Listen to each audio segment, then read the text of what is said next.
I always thought security cameras were something we'd never really need.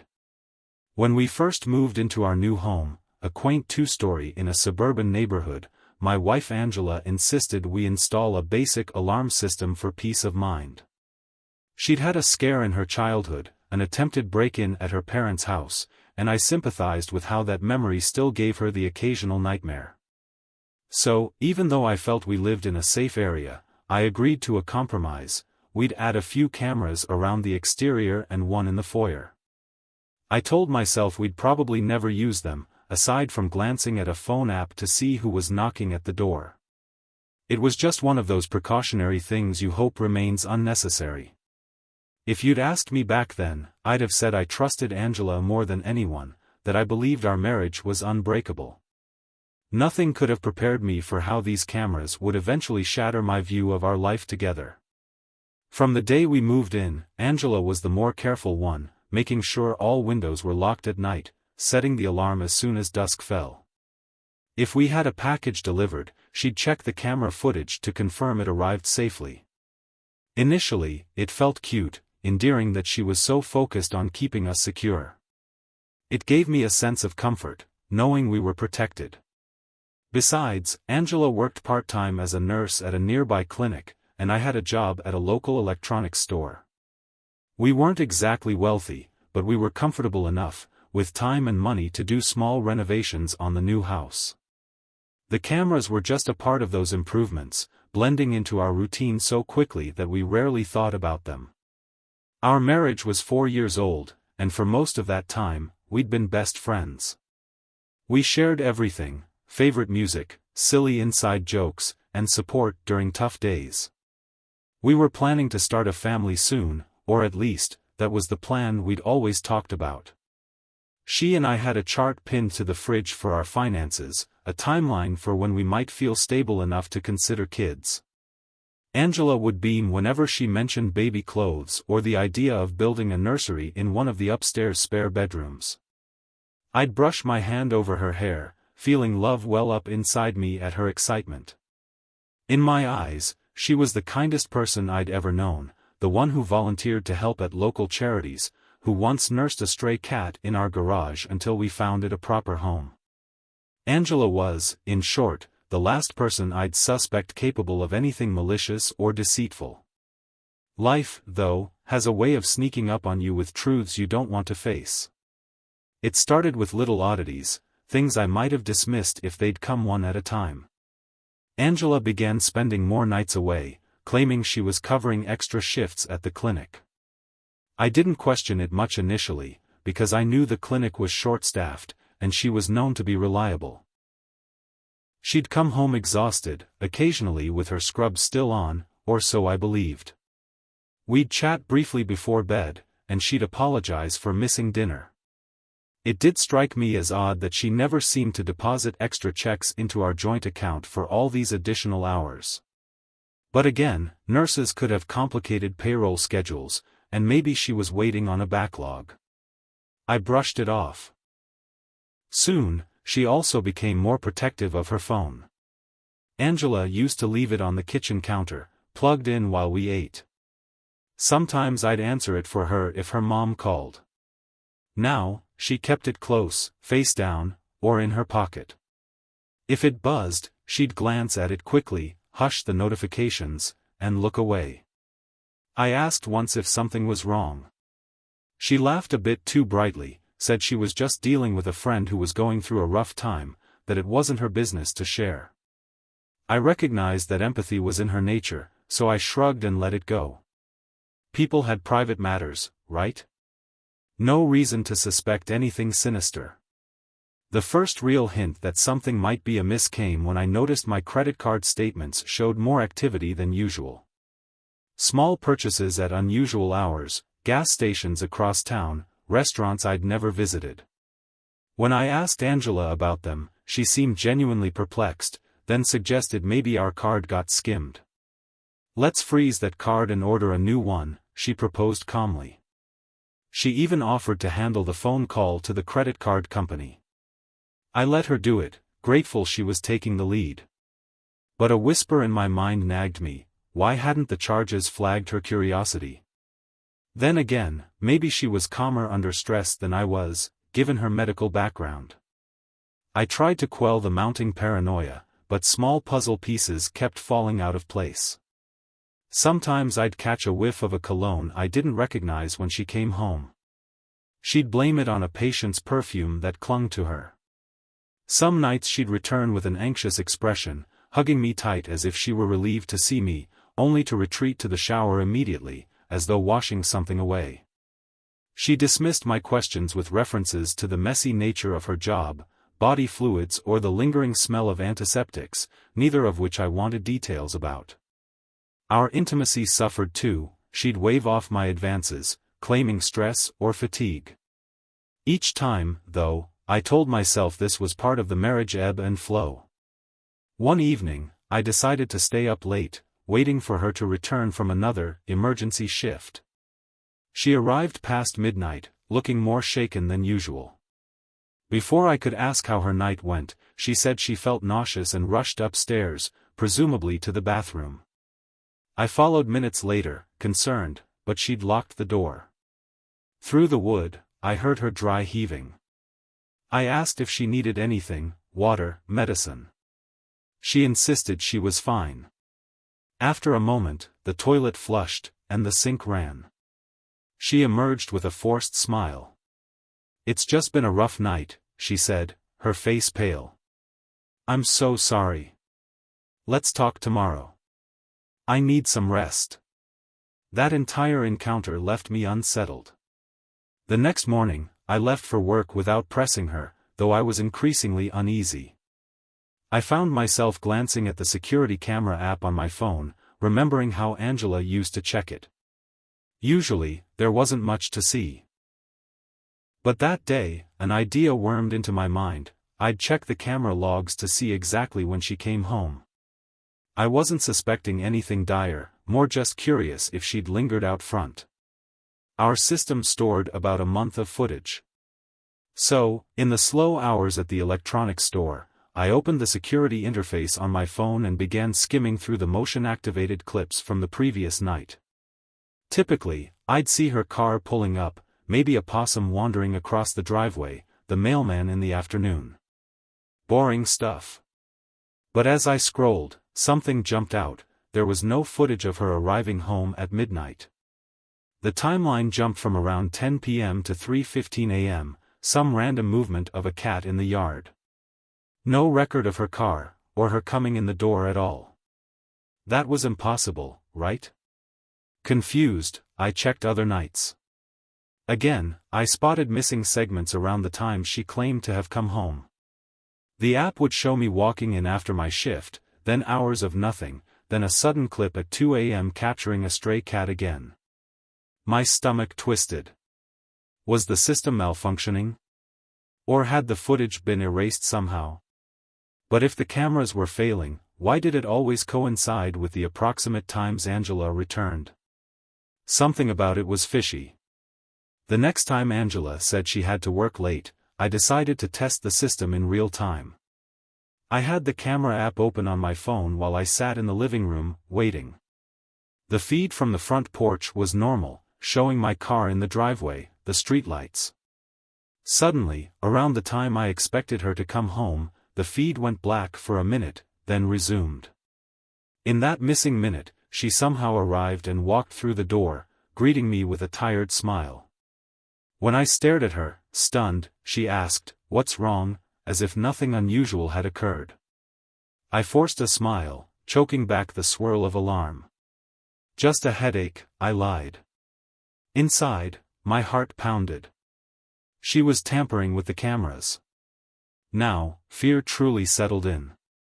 Why would my wife sabotage our security system to hide her comings and goings? The ramifications were chilling. Was she involved in something illegal? Cheating? Even something more sinister?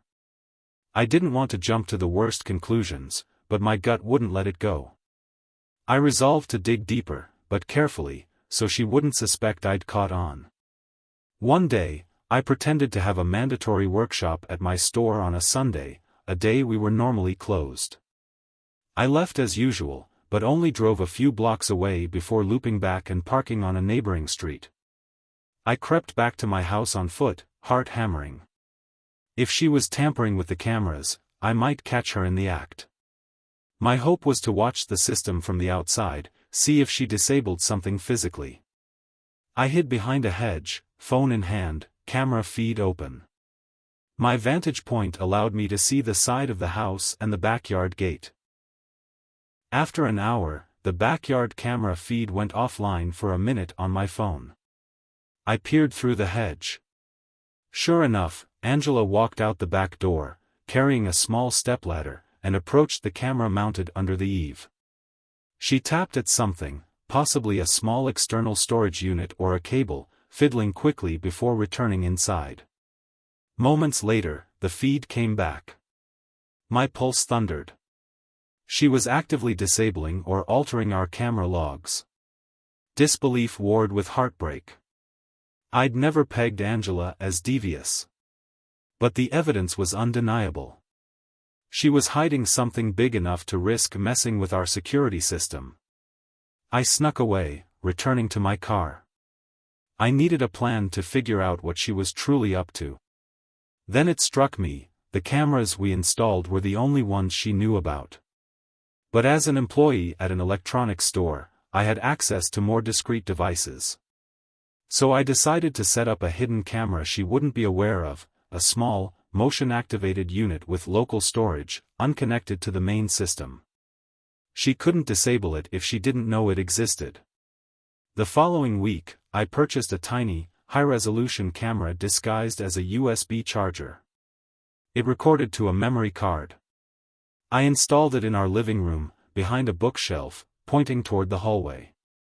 It captured a broad angle, including the main entrance, the base of the stairs, and partial view of the living room couch. I waited, tense, for the next time she claimed a late shift. Sure enough, 2 nights later, Angela told me she had to cover for a sick coworker, might not be back until after midnight. I feigned acceptance, offered a supportive hug, and watched her drive off. Then I sat in the living room with the lights off, phone in hand, heart galloping, determined to see what that hidden camera might catch while I pretended to be asleep upstairs. Midnight approached, and I spied on the official security cameras. Sure enough, around 12:15 a.m., the feed cut out. Meanwhile, I quietly waited behind the living room door, out of the camera's vantage, but able to hear if the front door opened. Time ticked by. At around 12:20 a.m., the doorknob rattled softly, and I heard Angela slip in. She mumbled to herself, or perhaps spoke on her phone in a low tone. Then I heard her footsteps approach the foyer console table, presumably rummaging around. Another moment passed, and I heard a beep as she likely reactivated the cameras. My heart pounded, every nerve on edge. Eventually, she went upstairs, and I heard the water run in the bathroom. I waited until I was sure she'd gone to bed before creeping out, retrieving the hidden camera's memory card. I spent the rest of that night in the guest room, claiming an upset stomach if she asked. The next morning, after she left for the clinic, I finally reviewed the footage. My hands shook as I loaded the memory card into my laptop, scanning the recorded clips. Early in the evening, it showed me waiting around, then leaving to go upstairs around 10:30 p.m. Nothing interesting there.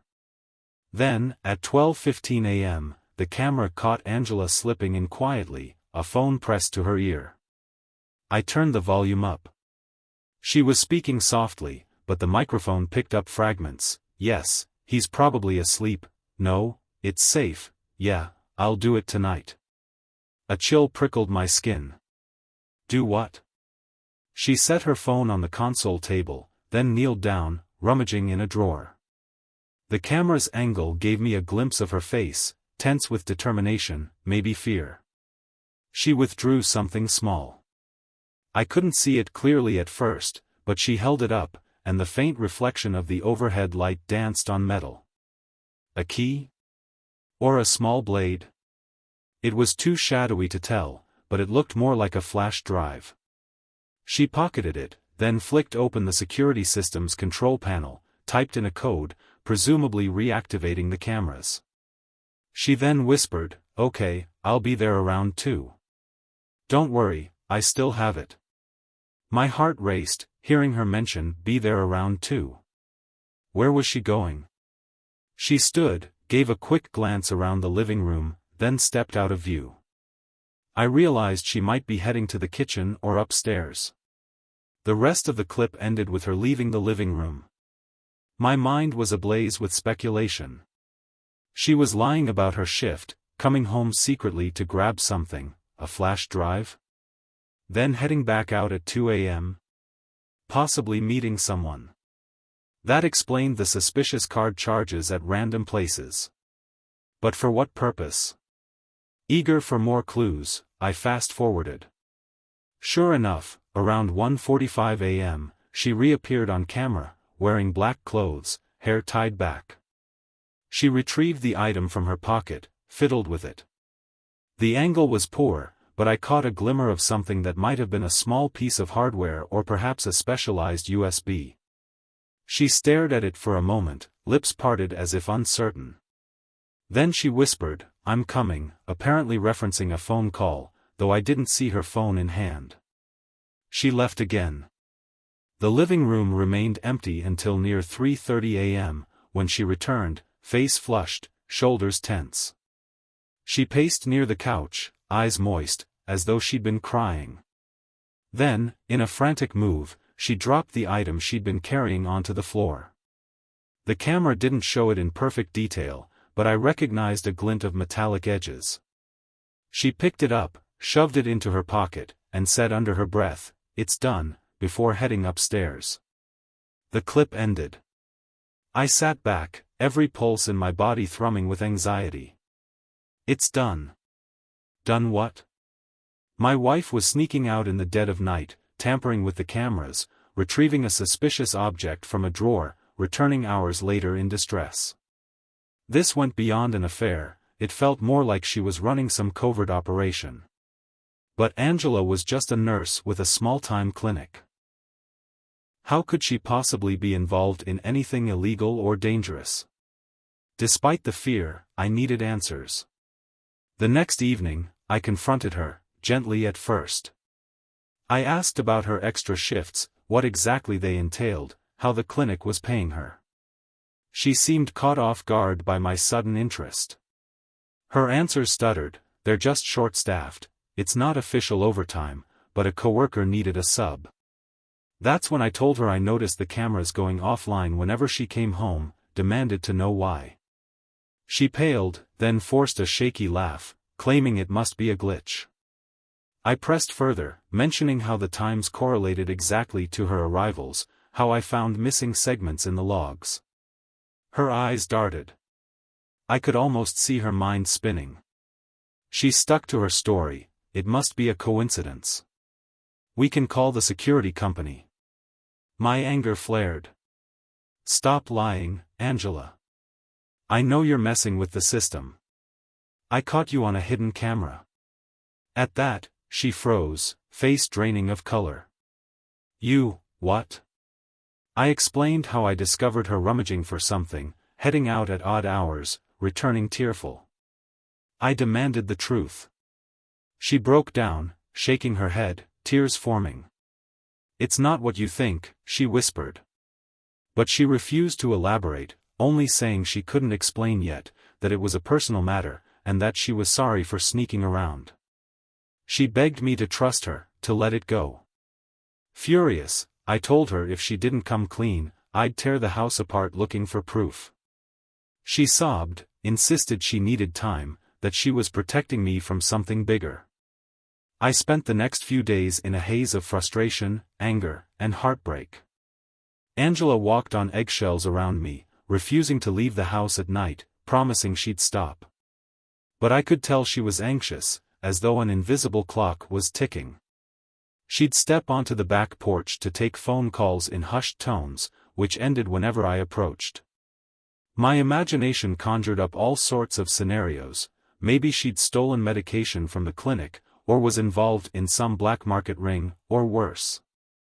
The notion of an affair seemed almost tame compared to the vibe I was picking up, like something clandestine, possibly dangerous. Finally, I decided to investigate further by searching the house. I rummaged drawers, the attic, the basement, anywhere she might hide something. After hours of fruitless searching, I found a locked metal box in the corner of our bedroom closet, behind a stack of old blankets. It was small, the kind of secure box one might use for important documents. I didn't recall seeing it before. My heart pounded as I tried to open it, but it was locked. Desperate, I grabbed a small pry bar from the garage. After some effort, the lock gave way with a snap. Inside, I found a handful of small objects, a couple of unknown flash drives, a wad of receipts with numbers scrawled on them, and, most disturbing of all, a folded piece of paper containing addresses, dates, and sums of money. The addresses were scattered across the city and out of state, next to scribbled amounts like $500 or $1,200, sometimes with a star or question mark. My blood turned cold. This looked like some sort of illicit ledger. The flash drives might be data backups. I had no clue. Anxiety churned in my gut. That night, once Angela fell asleep, I took one of the flash drives to my laptop in the living room. My hands shook as I plugged it in. There were encrypted folders, random file names. I opened what I could, some were password protected. The few images I could access were pictures of random street corners, parking lots, nondescript buildings, all taken from a distance. Another folder had receipts for money transfers, partial names blacked out. My wife's name wasn't on them, but the sums were large, thousands of dollars. My mind reeled. This was far beyond anything I'd imagined. She was hiding serious, shady business, not just a fling. Furious and scared, I decided I needed professional help, either a detective or I had to confront her directly with what I found. That morning, I cornered her in the kitchen, locked the door, laid out the ledger notes and the flash drives. "Explain this," I demanded, voice trembling. She stared at the items, her face twisting in fear. You broke into my lockbox." "Yes," I shot back. "And I discovered you're storing documents that look illegal. Addresses, sums of money, secret photos. Are you laundering money? Selling stolen goods? Smuggling drugs?" She started crying, burying her face in her hands. "It's not that, it's..." Her words failed. I shouted that if she didn't come clean, I'd go to the police. That threat cracked her composure. She sank to the floor, sobbing, and finally began to speak. "I used to be involved with a group, kind of a small-time ring that deals in contraband pharmaceuticals, forging prescriptions. It started years ago, before I met you, when I was struggling financially. I only did a few jobs for them. But then I left, tried to go legit. They threatened me if I ever exposed them." I stood there, stunned, as she continued. "Recently, they found me again, demanded I help smuggle certain pharmaceuticals out of the clinic. If I refused, they said they'd hurt you, or reveal old evidence that could get me arrested. I was terrified, so I gave in. The addresses and sums you found are drop-off points for shipments. The money is hush payments or bribes. That's what I've been doing at night, delivering small packages, forging records, making sure the cameras at our house wouldn't catch me." Her eyes brimmed with desperation. "I never wanted to be involved again, but they blackmailed me. I couldn't let them ruin us. So I tried to keep it a secret." A heavy silence filled the room. My heart pounded at her confession, torn between disbelief and the pieces that fit this insane puzzle. She'd always been protective about finances, the phone calls, the late nights. My wife was a nurse, and if someone forced her to divert medications or sign off on fake prescriptions, that could land her in prison. She collapsed into sobs, repeating, I'm so sorry, while I struggled to process that I'd married someone with a criminal past. Yet the anguish in her face seemed real, as if she truly regretted it. Part of me raged that she hadn't trusted me enough to tell me, that she kept me in the dark. Another part realized how frightened she must have been. Eventually, I helped her up from the floor, trembling with a swirl of emotions. "Angela," I said carefully, "you have to stop. You can't keep doing their bidding. We need to contact the authorities or get some kind of legal help." She shook her head wildly. "They'll kill us or sabotage our lives. Don't you see? They have so much on me." I insisted that going to the police was safer than continuing criminal activity. She backed away, tearful. "I can't. I won't drag you into this. I was trying to protect you." We argued for hours, her crying that she'd handle it on her own, me demanding we face it together. She eventually admitted she'd wanted to cut ties for months but didn't know how that we reached an impasse. I threatened that if she didn't let me help, I'd talk to the police myself. Furious, she finally relented, letting me see more details on the drives. Over the next few days, we combed through the files, discovering a complex network of forgeries, money drops, and distribution points for prescription meds. Angela explained how she'd become indebted to these criminals after forging some prescriptions to pay off her student loans in the past. They blackmailed her with proof, and she foolishly resumed a fraction of the operation, thinking she could slip out quietly afterward. She never wanted me to suspect, so she messed with the cameras each time she handled a job. Though it was horrifying, I recognized we had a chance to gather enough evidence to turn over to authorities. We consulted a lawyer quietly, who recommended we approach law enforcement with a deal. Angela would testify against the ring in exchange for leniency. She was terrified, convinced these people would retaliate. But we had little choice. The lawyer arranged a meeting with a detective in a safe location.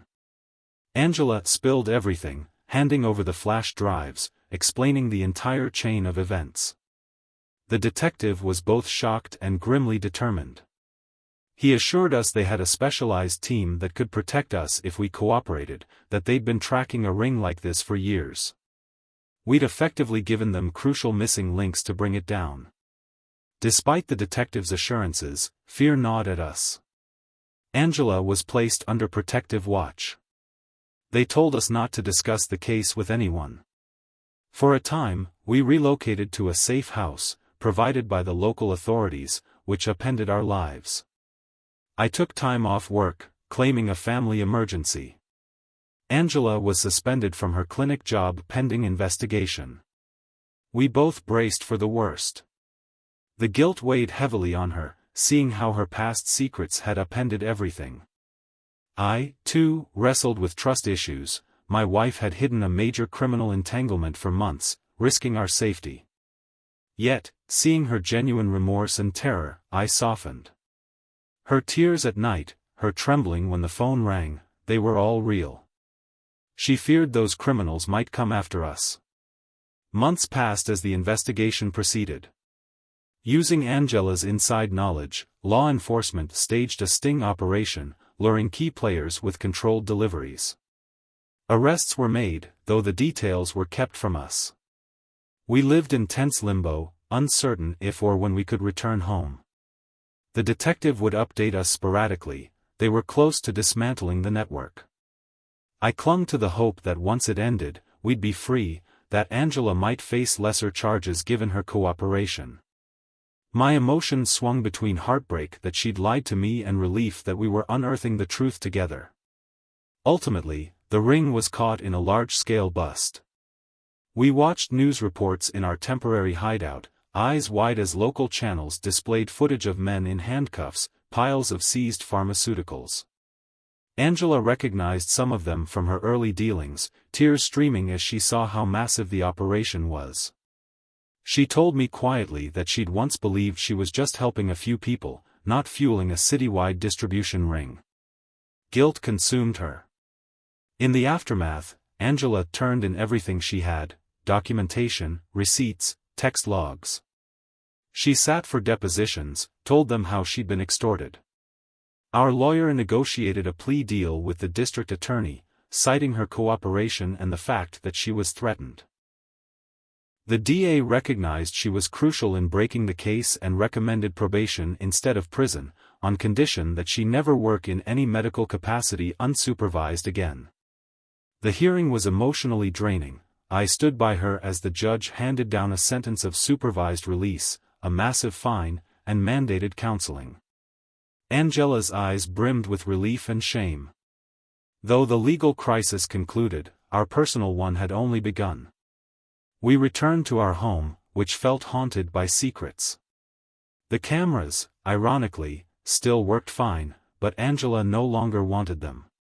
She said they reminded her of her betrayal, how she'd tampered with them. We argued about safety, but ultimately decided to remove them except for the doorbell camera. We had enough nightmares about illusions of security. Our marriage required a different kind of vigilance now, a vow of absolute honesty, no matter how painful.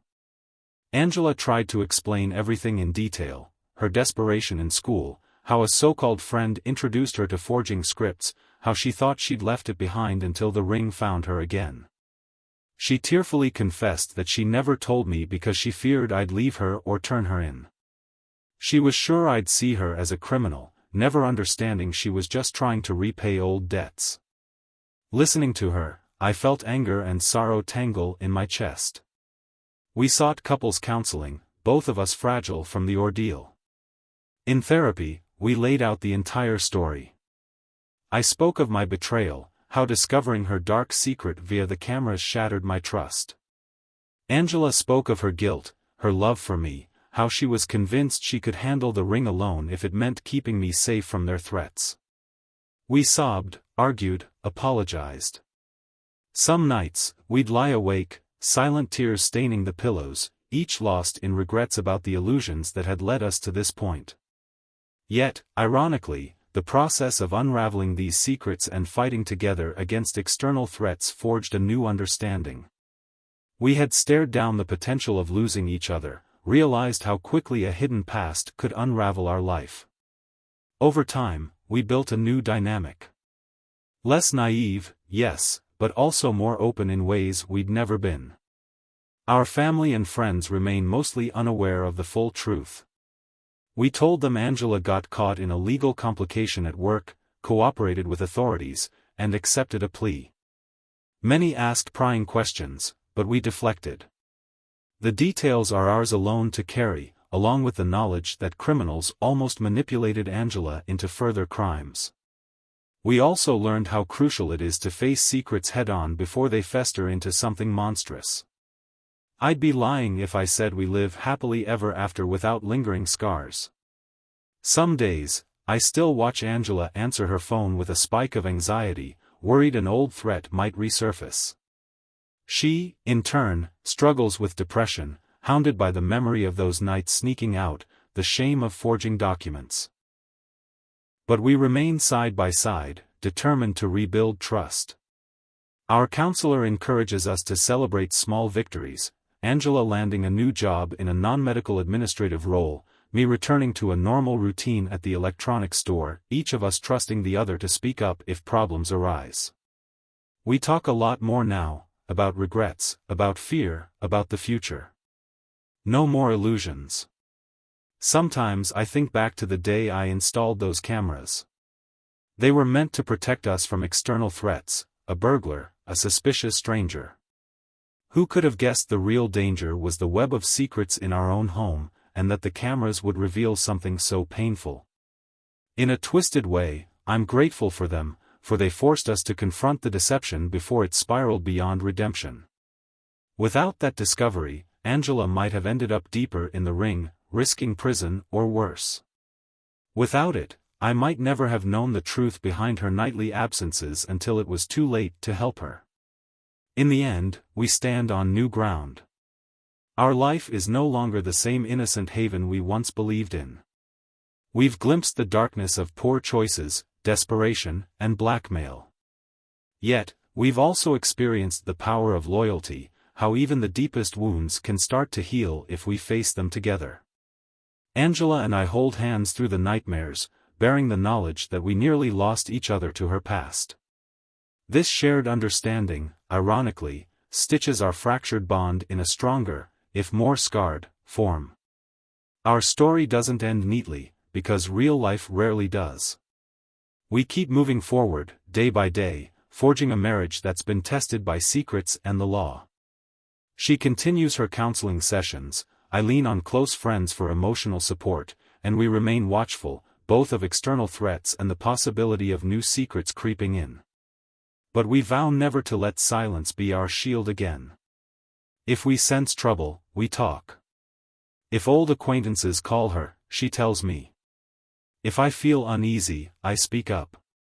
Transparency, though sometimes uncomfortable, is the single thread that can hold us together now. For anyone else, it might sound bizarre that I stayed, that after discovering such a dark secret, I didn't walk away. But love isn't a simple switch you flick off, and I saw in Angela's eyes the genuine remorse and the heartbreak of a woman cornered by her own mistakes. She isn't a cold criminal, she's a deeply flawed person who once made desperate choices, who let fear overshadow reason. Perhaps I'm naive or too forgiving, but I choose to see that spark of goodness I fell in love with, the nurse who passionately cared for her patients, the woman who once rescued a stray cat. Underneath the lies, she's that same soul, battered by regrets yet clinging to hope. We cling together, forging a new path. The cameras are gone, but their final recorded revelations left an imprint we can't forget. We can only move forward, forging honesty out of the ashes of deceit, praying that our shared determination is enough to keep us whole.